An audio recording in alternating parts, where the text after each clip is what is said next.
We will have nanobots that we can feed into our brain that directly connect to the cloud rather than through anything we carry in our pocket. And in that way, wirelessly, we can basically download entire books, entire languages, and we will then know these things just by the act of downloading Well, that's one implication. into our brains. But we'll have more neocortex, so we won't be limited to a mere 300 million pattern modules. We'll have billions or 10 billion. But biologically, or just simply because we have these nanobots? We'll have this extension that's non-biological.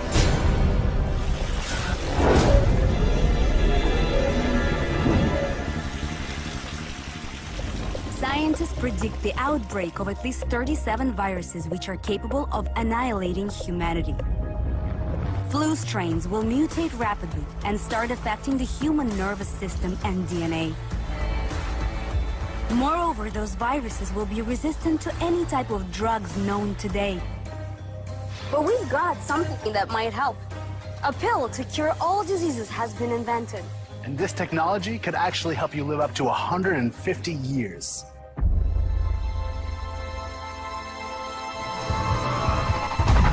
This is a laboratory in Krasnoyarsk. Here, robot technicians create microscopic robots which will be able to live in our bodies and treat diseases.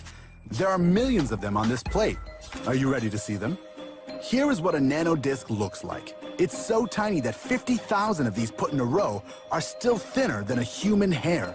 Each disc consists of gold and nickel layers and contains a biologically active molecule.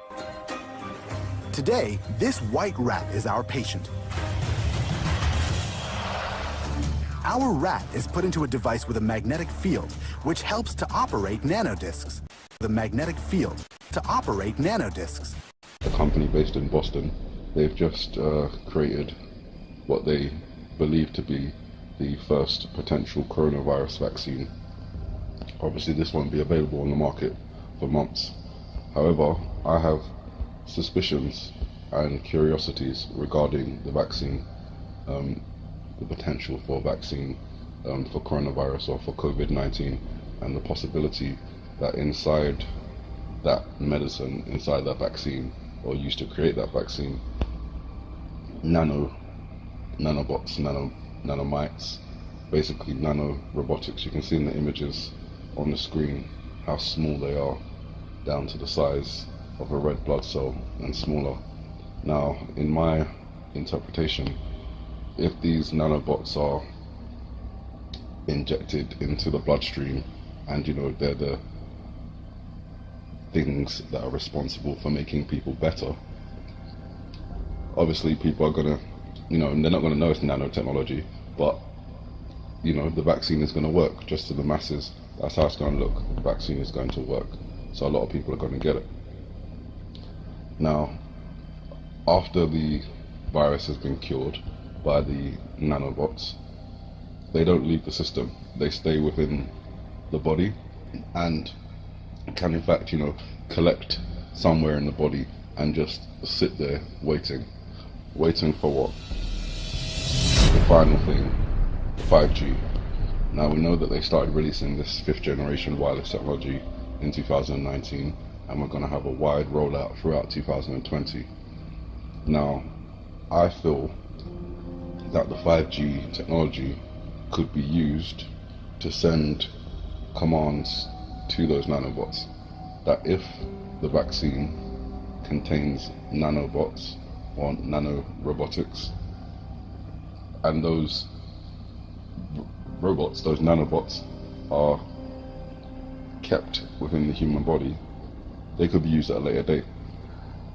5G technology can serve a huge amount of data at the same time, which is the big difference between 3G, 4G and 5G. Obviously 5G is the fastest of the wireless networks or wireless technologies, and enables people to transfer massive amounts of data very, very quickly. So if there was a, central command, for example, one day the command is sent out, the 5G technology sends the signal all around the world in very short space of time, and all those nanobots that are collected in people's bodies come into action. 5G technology, the coronavirus, nanotechnology, this vaccine, suddenly it only took them around 40 days from sequencing to producing the vaccine, which is an incredibly fast turnaround time for vaccine production. I feel that there's more to it than just, good luck and smart people. Obviously these things are planned well in advance, so it's the possibility that, they could have been working on this vaccine for a long time. But in my opinion, the nanotechnology, the 5G technology, and the coronavirus are all linked together. Now, the two documents, I'll read them out to you. The cover page document says DTFN estimates for nano-domestic quell Phase 4 updated compliance. And this is for the Assistant Director of Advanced Projects, the Office of DARPA Command, for the Department of Secretary of Defense, eyes only.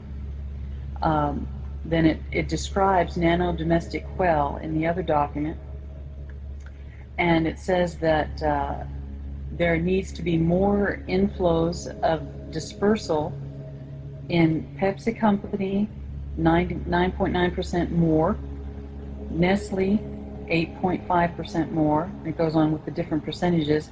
Chicago Municipal, that's referring to the water supply. Atlantic Municipal, another water supply. Coca-Cola, Los Angeles Municipal, and Seattle Municipal. These are just a few of the very many areas that these things have infiltrated. To give you a little bit more of a heads up as to where these things are. Now, I have contacted my NASA contacts on this, and I have verification and confirmation from numerous sources. My NASA contacts have confirmed that this is true, and when I asked him for any kind of documentation that they could give me, they are not directly involved. He gave me the document. He said, this document has it all. It tells you pretty much everything. And so he was saying, yes, it's true, it's real, it's in the water, it's in all these other products. Not only that, it's in vaccines. The particular nanites that we're talking about are medical nanoscale devices, meaning they're so tiny you can barely see them, or you might not even be able to see them with the naked eye. They're customized with targeted drug delivery and cell death vehicles carrying large doses of agents, genetic material, or programming targeted to specific cells. Now, these particular nanites that we're talking about, let me get down here. These are the revolutionary kind of nanites that are constructed with a robust, smart nanostructure, and they detect specific cells and identify their location in the body. They can kill the cells or stay right where they are and confirm back having done the job. So they get this frequency and they get their working orders, they do their working orders, and then they report back what they've done when they're finished. Now, the nanites that he's talking about are made for one simple purpose, and they are to burrow into the bloodstream, gain entrance to the brain and other areas of the body in order to attach themselves to that tissue and lay in wait for classified military frequency signal to give them their working orders, at which time they manipulate the brain and other areas of the body to send signals to those other areas of the body to affect what is called a cytokine storm. It's a sort of immune system feedback loop that is like your immune system on steroids. They cause the body's immune system to turn against itself and mimic virulent flu-like symptoms that develop into upper respiratory infection, fluid in the lungs, pneumonia, and eventually death. The target survival rate for the powers that be is 2%. Now they're saying that they want 99% of the populace infected with these things, and most of us are already. This program began in 1995. Can these nanites be remotely activated, or are they pre-programmed to do their mission at a certain time on their own? They are pre-programmed, but they are activated when they're given their working orders. Basically, when the military, the top secret classified military frequency is sent out, is emitted, they get that frequency order. Okay, now it's time to do your task. Once they're done with their task, they report back. Or if it's a continuing task, they report as they go. Now, a new report reveals that at least 104 food packaging and agricultural products contain nano ingredients. They're now on sale internationally. These include diet replacement milkshakes, cooking oil, tea and fortified fruit juice, food additives, sold for use and processed meats, soft drinks, bakery and dairy products, long life and antibacterial food packaging. It's in the packaging, and antibacterial kitchenware. Amazing. This is pretty scary. This is wicked. To make this future a reality, scientists want to teach nanobots to reproduce themselves. How? For instance, they will create numerous mini copies of themselves based on protein cells inside the human body. Nevertheless, futurologists are skeptical. All these technologies are kind of like nuclear power. They're extremely powerful, maybe positive, but we have to control them. If we cannot control what we do there, it may cause a chain reaction. According to so-called gray goo theory, microscopic robots will first annihilate humankind and then die out themselves, as they'll have consumed all the energy sources.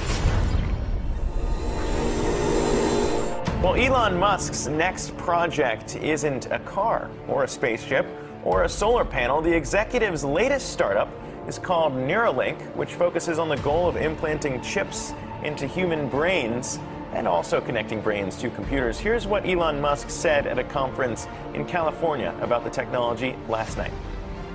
This, I think, has a very good focus, which is to cure important diseases and ultimately to help secure humanity's future as a civilization relative to AI. This, I think, has tremendous potential, and we hope to have this aspirationally in a human patient before the end of next year.